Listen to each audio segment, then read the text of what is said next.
पर पिछले क्लास में भी हम लोगों ने चर्चा की थी और आज थोड़ी और इस पर बात करते हुए फिर आइडियोलॉजी से इसको जोड़ेंगे। तो जैसा कि पहले भी हम लोगों ने पढ़ा कि शक्ति के कई अर्थ हैं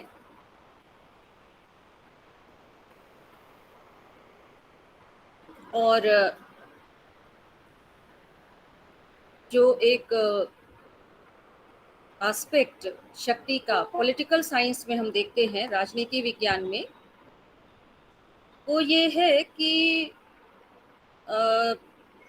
किसी अन्य राज्य को अपनी इच्छा के अनुसार बना सकने का सामर्थ्य, इसे शक्ति का नाम प्रायः दिया जाता है।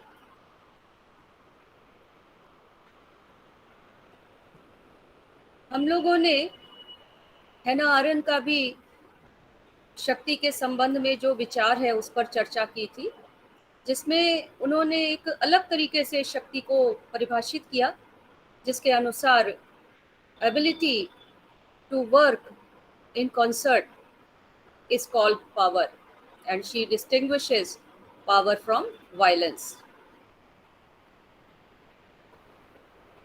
तो शक्ति एक राज्य का दूसरे राज्य पर प्रभाव कहा गया, शक्ति एक साथ काम करने की सामर्थ्य को कहा गया,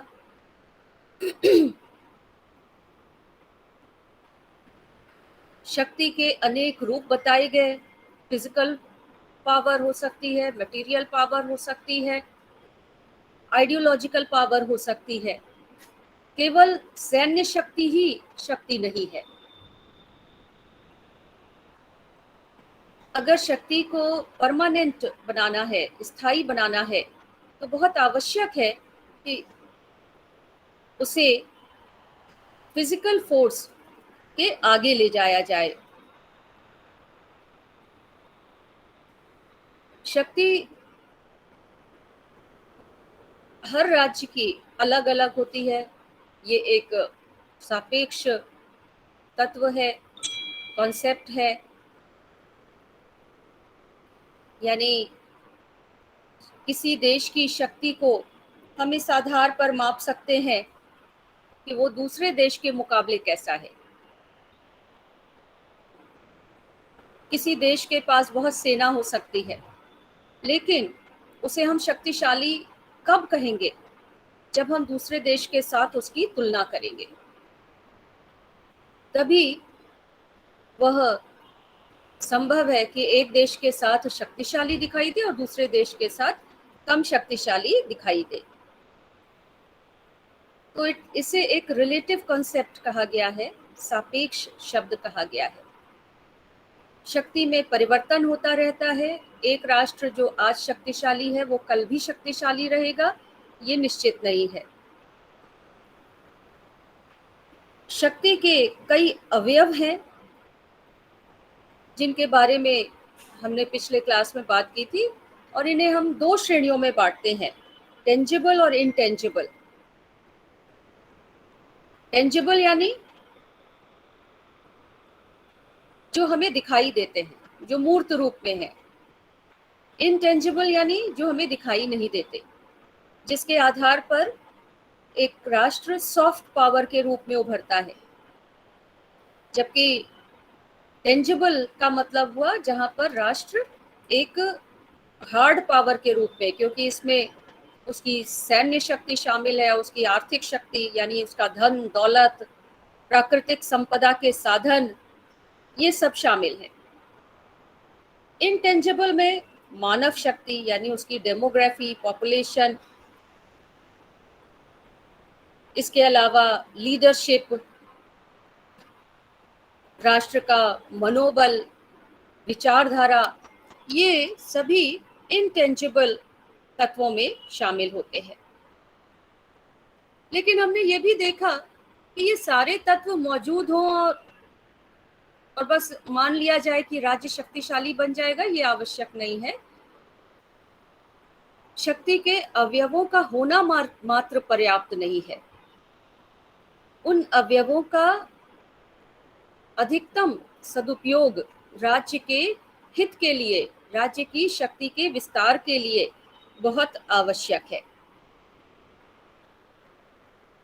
तो शक्ति प्राप्त करने के लिए इन साधनों का उपयोग इस तरह से करना होता है कि राष्ट्र अन्य राष्ट्रों को प्रभावित कर सके।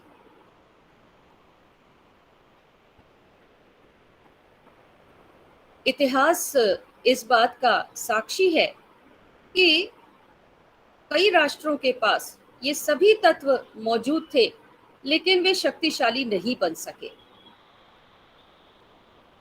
उनके ऊपर दूसरे छोटे राज्यों ने शासन करने का काम किया। भारत भी उसका एक उदाहरण है।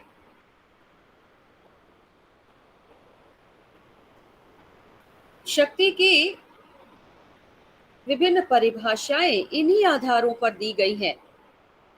हेरल्ड डासवेल ने, अब्राहम लिंकन ने, इसके अलावा कैपलन ने महत्वपूर्ण निर्णयों में हिस्सा लेना ही शक्ति माना है। R.S. टॉनी ने कहा कि power is the capacity of an individual or group of individuals to modify the conduct of other individuals or groups in the manner which he desires। यानी राज्य जैसा चाहे उस तरीके से एक व्यक्ति या व्यक्तियों के समूह के व्यवहार में परिवर्तन कर ले तो इसे शक्ति कहा जा सकता है।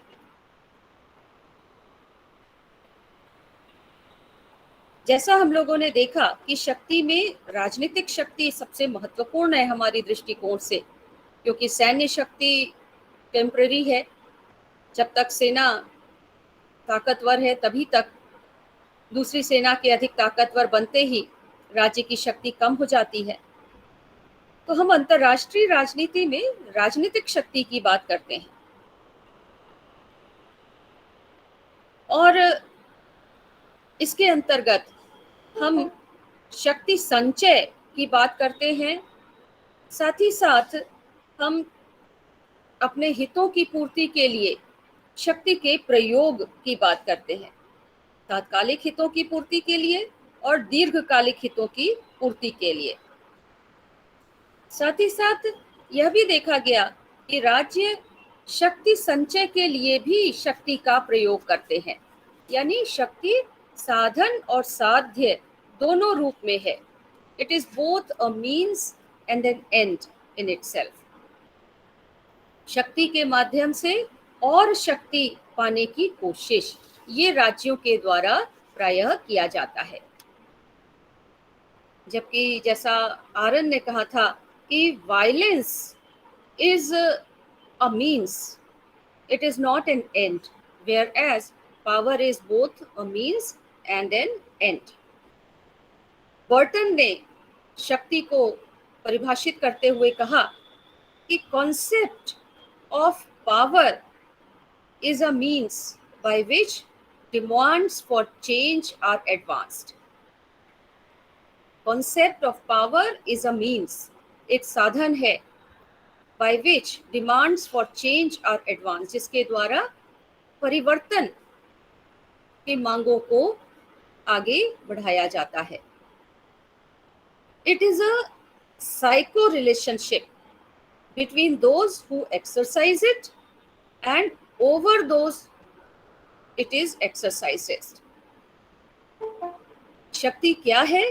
It is a psycho relationship, ये एक मनोवैज्ञानिक संबंध है। किसके बीच में?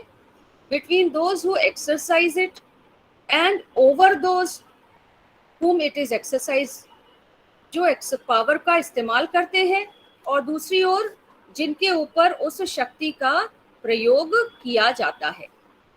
तो ये एक मनोवैज्ञानिक संबंध है दो लोगों के बीच में।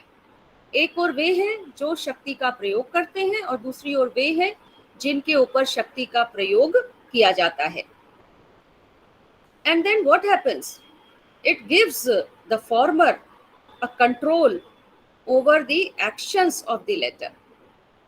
इसके कारण प्रथम को, यानी जो शक्ति का प्रयोग कर रहा है, उसको लेटर के ऊपर, बाद वाले के ऊपर, जिसके ऊपर शक्ति का प्रयोग किया जा रहा है, उसके ऊपर कुछ नियंत्रण प्राप्त हो जाता है, उसके कार्यों पर, उसके एक्शंस पर, क्रियाओं पर नियंत्रण प्राप्त हो जाता है। Through the influence which the former exerts over the letters mind, ये मॉर्गेंथो की परिभाषा है, जिसमें वो कहते हैं कि it is a psycho relationship between those who exercise it and over whom it is exercised. It gives the former a control over the actions of the latter through the influence which the former exerts over the latter's mind. मॉर्गेंथो जो प्रमुख शक्तिवादी विचारक के रूप में मौजूद हैं आज के समय में, आधुनिक सदी के लिए मॉर्गेंथो का नाम हम एक यथार्थवादी के रूप में लेते हैं, जिन्होंने पावर पॉलिटिक्स की बात की इंटरनेशनल पॉलिटिक्स की जगह। तो वो भी इसे एक ऐसा प्रभाव मानते हैं जिसके द्वारा एक व्यक्ति दूसरे व्यक्ति को इस हद तक प्रभावित करता है कि दूसरा व्यक्ति अपने एक्शंस को पहले व्यक्ति के इच्छा अनुसार करने लगता है। रॉबर्ट डाल ने क्या कहा था? Power is the capacity by which A gets B to do something which B would otherwise not do and not to do what B wants to do, यानी A B को ऐसा कार्य करने के लिए मजबूर कर दे जो B अन्य परिस्थितियों में या तो नहीं करना चाहता था और ऐसे काम करने से रोके जो B करना चाहता है, यानी B अपनी इच्छा से काम नहीं कर रहा है। कोल्ड वॉर के दौरान जो बाइपोलर वर्ल्ड था, उसमें हम इसका उदाहरण देखते हैं कि कैसे दो गुटों ने अपने जो प्रभावित देश थे उनकी विदेश नीति को प्रभावित किया और उन्हें वो काम करने के लिए मजबूर किया जो वो अन्य परिस्थितियों में ना करना चाहते हो। उन्हें अपनी फॉरेन पॉलिसी से लेकर सभी निर्णय गुट की इच्छा के अनुसार लेने पड़े और इसीलिए भारत ने गुट निरपेक्षता की नीति को अपनाया। तो अभी तक तो हम लोगों ने ये चर्चा की कि कैसे शक्ति बनती है, शक्ति के क्या विभिन्न तत्व हैं, प्राकृतिक तत्व भी हैं जिसमें भूगोल, क्षेत्रफल, जलवायु, उसका जो स्थल आकृति है यानी उसकी जो टोपोग्राफी है, लोकेशन है, अवस्थिति है, प्राकृतिक संपदा जिसमें खेतीबाड़ी और खनिज पदार्थ, मैन्युफैक्चर्ड गुड्स, तेल, ऑयल, लोहा, कोयला, आयरन एंड स्टील, कोल, ये सभी किसी देश को शक्तिशाली बनाते हैं। अमेरिका क्यों शक्तिशाली है? क्योंकि उसके पास प्राकृतिक संपदा प्रचुर मात्रा में है और उनका वो प्रयोग भी कर पा रहा है क्योंकि उसके पास तकनीकी भी है। इसके अलावा आबादी भी एक बड़ा गुण है शक्ति को बढ़ाने का। भारत और चीन दोनों के पास आबादी मौजूद है बड़ी संख्या में। आज जैसे आप सुनते हैं कि चिंता प्रकट की जाती है और ये देखा गया कि चीन ने अपनी वन चाइल्ड पॉलिसी को बदल दिया। क्यों? क्योंकि उसके पास इस समय युवा वर्ग कम हो गया है और जो बुजुर्ग लोग हैं वो अधिक है, राज्य के ऊपर बोझ बढ़ता है और इसीलिए भारत ने भी वन चाइल्ड पॉलिसी या टू चाइल्ड पॉलिसी को कभी मैंडेटरी नहीं किया, हाँ प्रमोट जरूर किया। तो आबादी पर नियंत्रण लगाने से डिसबैलेंस उत्पन्न होता है और ये देश के शक्ति के लिए हितकारी नहीं है, ऐसा माना गया। इसके अलावा हम लोगों ने इनटेंजिबल जिन फैक्टर्स की बात की उन्हीं पर हम थोड़ी अब और बात करेंगे, यानी अब हम विचारधारा के बारे में बात करेंगे। आइडियोलॉजी क्या रोल प्ले करती है राष्ट्रीय शक्ति में और अंतर्राष्ट्रीय राजनीति में। जब हम विचारधारा की बात करते हैं तो विदेश नीति के संदर्भ में हम इसकी चर्चा करते हैं। विचारधारा, आइडियोलॉजी का क्या मतलब है? What is ideology? विचार से हमारा मतलब होता है एक जो दृष्टिकोण है किसी विषय में, किसी संबंध में, किसी इशू के प्रति जो हमारा एक दृष्टिकोण है। और जब हम विचारधारा की बात करते हैं, यानी एक समुच्चय की बात कर रहे हैं, विचारों के एक समुच्चय की बात की जा रही है, जिसका निर्माण समय के साथ होता है। जैसे जैसे समय का विकास होता है, वैसे वैसे हम देखते हैं कि राज्य के द्वारा विचारधारा का निर्माण किया जाता है। विचारधारा किसी राज्य की परंपराओं और उसका जो इतिहास है, उसकी जो संस्कृति है, उससे निर्मित होती है। विचारधारा विदेश नीति के निर्माण में, विदेश नीति को जस्टिफाई करने में एक प्रमुख भूमिका निभाती है। और आधुनिक समय में हम देखते हैं कि राज्य अपने निर्णयों को विचारधारा का आवरण पहनाने की कोशिश करते हैं। राज्य कई बार अपने एक्शंस को जस्टिफाई करने के लिए वे विचारधारा का इस्तेमाल करते हैं। जैसे पश्चिमी देशों ने जब इंपीरियलिज्म की पॉलिसी को अपनाया, तब उन्होंने क्या किया, क्या नाम दिया इसको? इन्होंने इसे एक विचारधारा का नाम दे दिया। इन्होंने इसको जस्टिफाई करने की कोशिश की on the basis of theory of white man's burden. उन्होंने इसको ये माना कि ये गोरे लोगों का कर्तव्य है कि वे काले लोगों का उत्थान करें। यानी इसमें कहीं भी कोई शोषणकारी तत्व शामिल नहीं है। ये तो हम, ईश्वर ने हमें ये दायित्व दिया है कि हम क्या करें, हम जो काले अविकसित लोग हैं, जो अभी सिविलाइज्ड नहीं हैं, उनकी हम देखभाल करें, उनका हम विकास करें। तो कितनी चालाकी से अपने सेल्फिश जो इंटरेस्ट थे उनको नाम दे दिया गया एक होली कॉज का, एक पवित्र जो कॉज है उसके रूप में इसको ढाल दिया गया। तो प्रायः यह देखा गया है कि प्रत्येक राज्य अपने एक्शंस को जस्टिफाई करने के लिए विचारधारा का प्रयोग कर सकता है। और यही चीज हम जो इतिहास रहा है अंतर्राष्ट्रीय राजनीति का, उसमें देखते हैं। विचारधारा राष्ट्रीय शक्ति का एक महत्वपूर्ण तत्व के रूप में देखा गया है।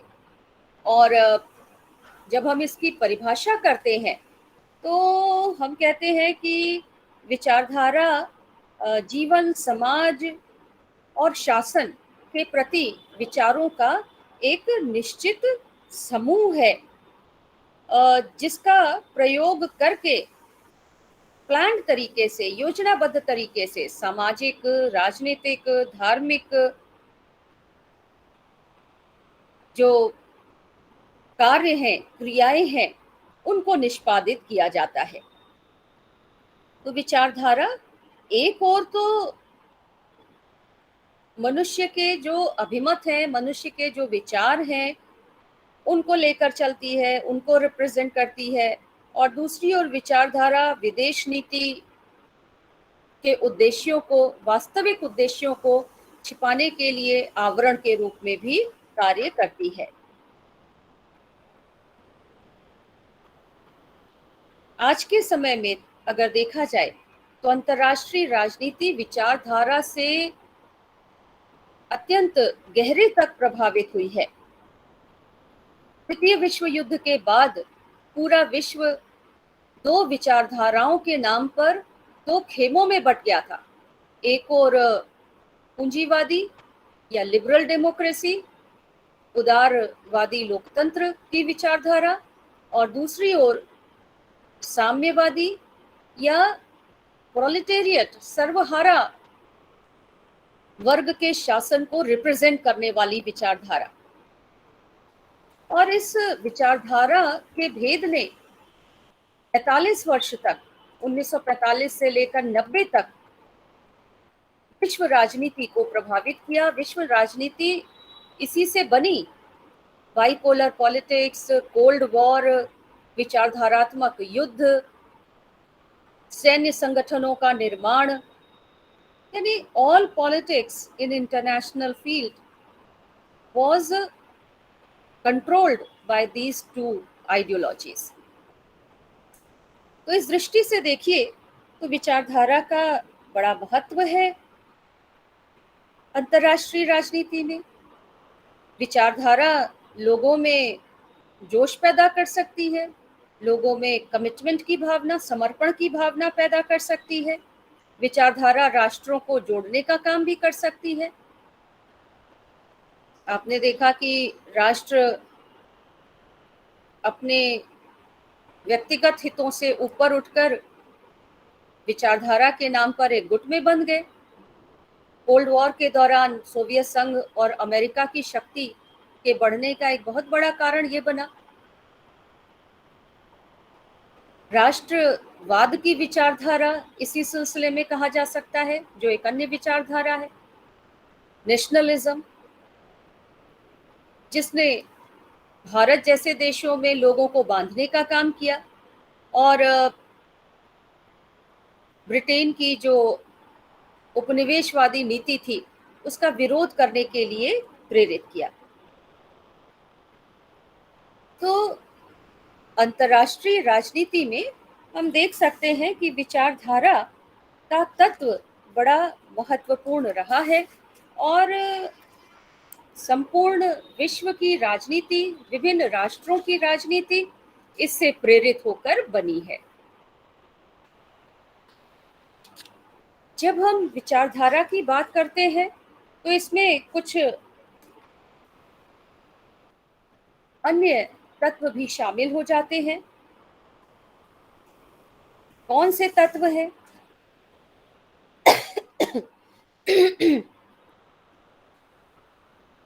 विचारधारा केवल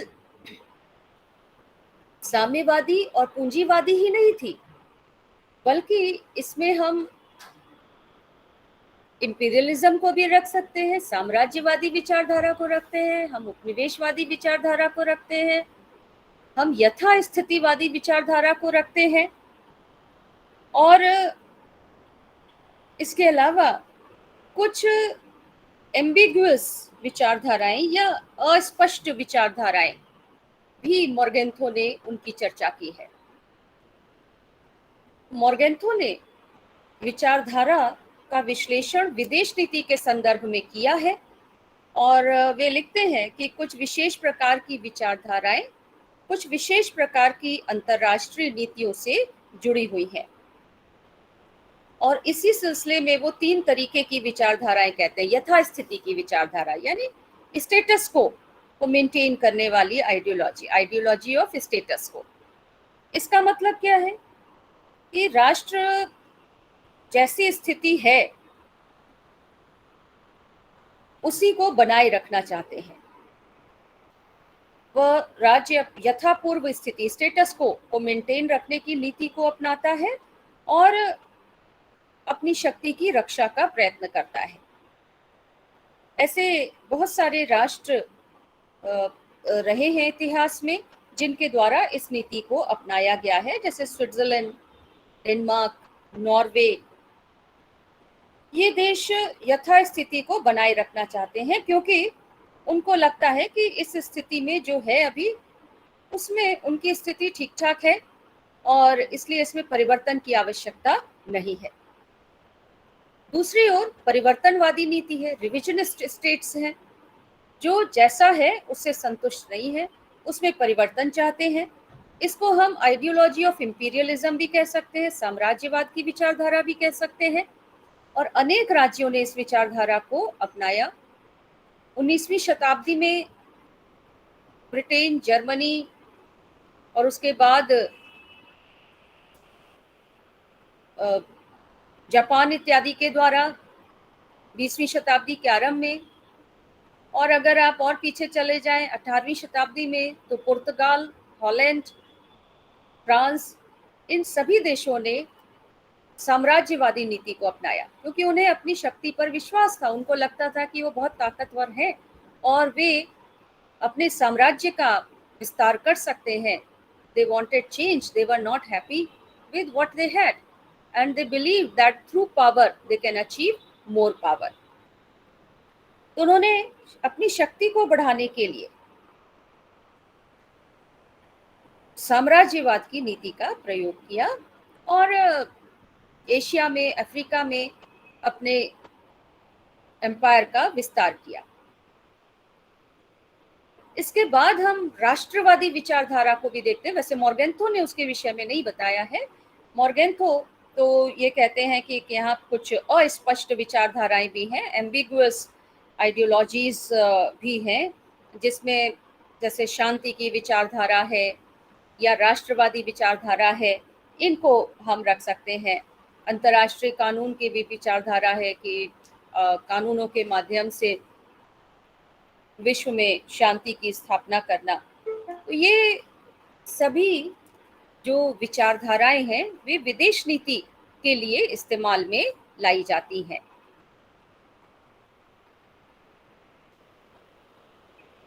मॉर्गेंथो के द्वारा जो साम्राज्यवाद की विचारधारा बताई गई, उसमें वे ये बात कहते हैं कि राज्यों के द्वारा अपनी इस विचारधारा को छिपाने के लिए क्या किया गया, उनके द्वारा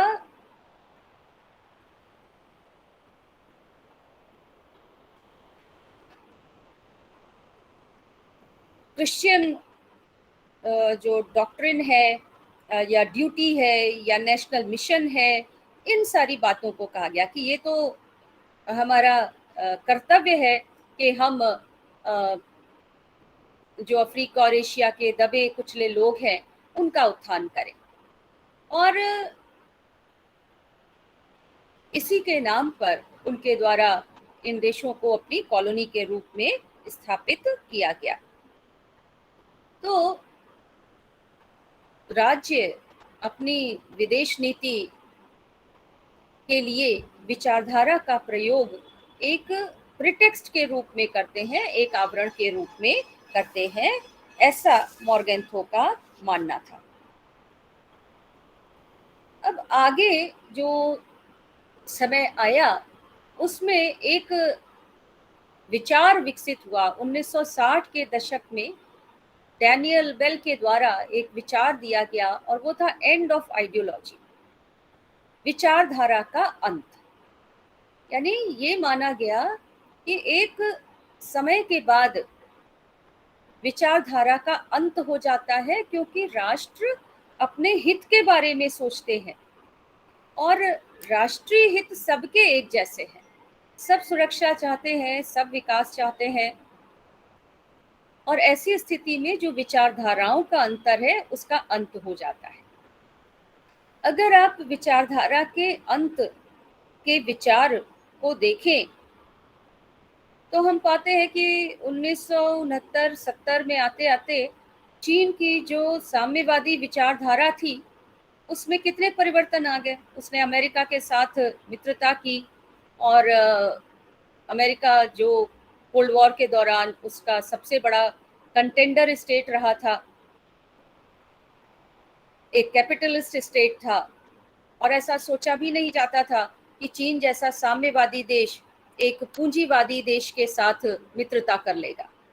लेकिन चीन ने ऐसा किया, और उसका कारण क्या था कि उसे अपना आर्थिक विकास चाहिए था और इसलिए उसने व्यापार के लिए अमेरिका से हाथ मिला लिया। तो जो वैचारिक भेद थे विभिन्न देशों के बीच में, वो अर्थ पर आकर समाप्त हो जाते हैं। तो इस विचारधारा के अंत के विचार को प्रोपगेट किया गया और ये माना गया कि राज्य राजनीतिक दृष्टि से नहीं बल्कि आर्थिक हित की दृष्टि से काम करने लगते हैं और पूरा विश्व एक मार्केट के रूप में बन जाता है। और जब पूरा विश्व मार्केट बनेगा तो उसको कौन चलाएगा? उसको आर्थिक कारक चलाएंगे, टेक्नोलॉजी चलाएगी और ब्यूरोक्रेसी चलाएगी, नौकरशाही।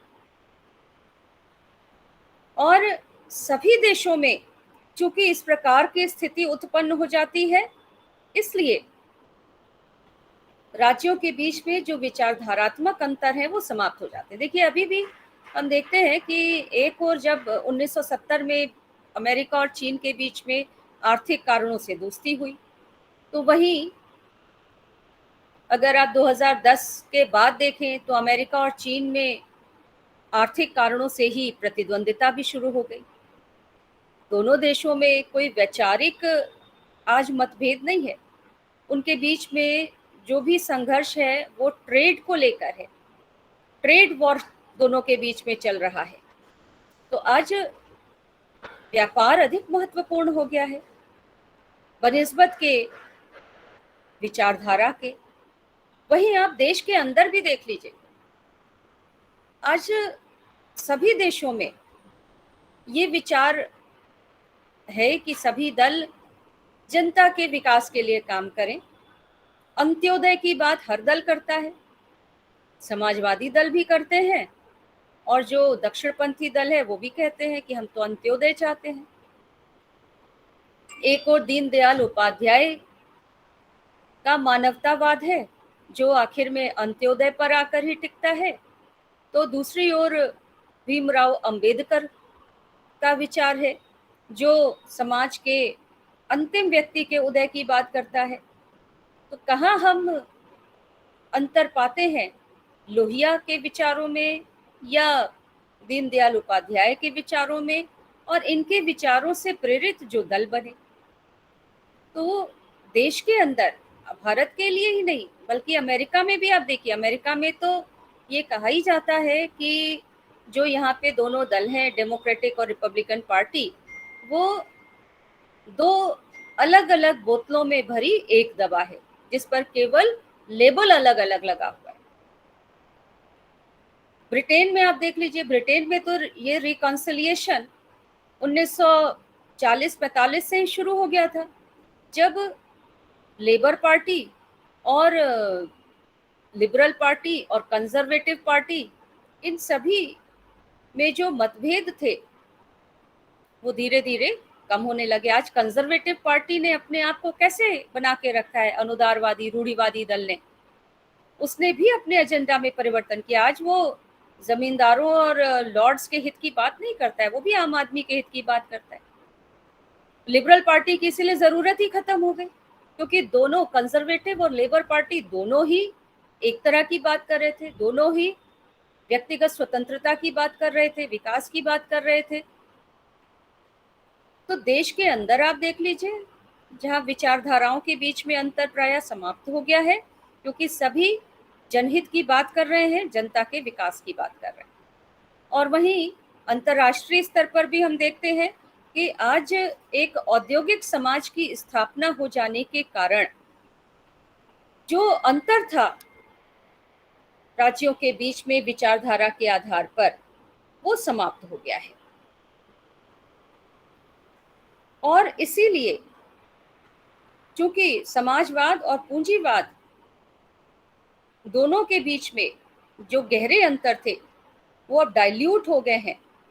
दोनों का उद्देश्य क्या है? एक औद्योगिक समाज की स्थापना करना, और इसी को लेकर जो एंड ऑफ आइडियोलॉजी की जो थीसिस थी वो दी गई। आज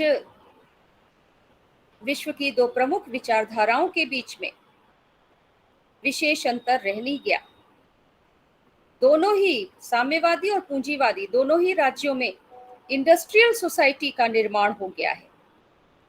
पूंजीवाद का स्वरूप बदल गया और अब जो पश्चिमी समाज हैं वो पोस्ट कैपिटलिस्ट सोसाइटीज की ओर बढ़ रहे हैं। पश्चिमी देशों की अर्थव्यवस्थाएं और समाजवादी देशों की जो इकोनॉमीज हैं वो भी अब एक समान हो गई हैं, क्योंकि दोनों ही क्या बन गए हैं, औद्योगिक समाज। कभी एक जमाने में जो साम्यवादी राज्य थे वे एक मार्केट इकोनॉमी को डिक्राई करते थे, उसकी आलोचना करते थे, परंतु आज ऐसी स्थिति नहीं रह गई है।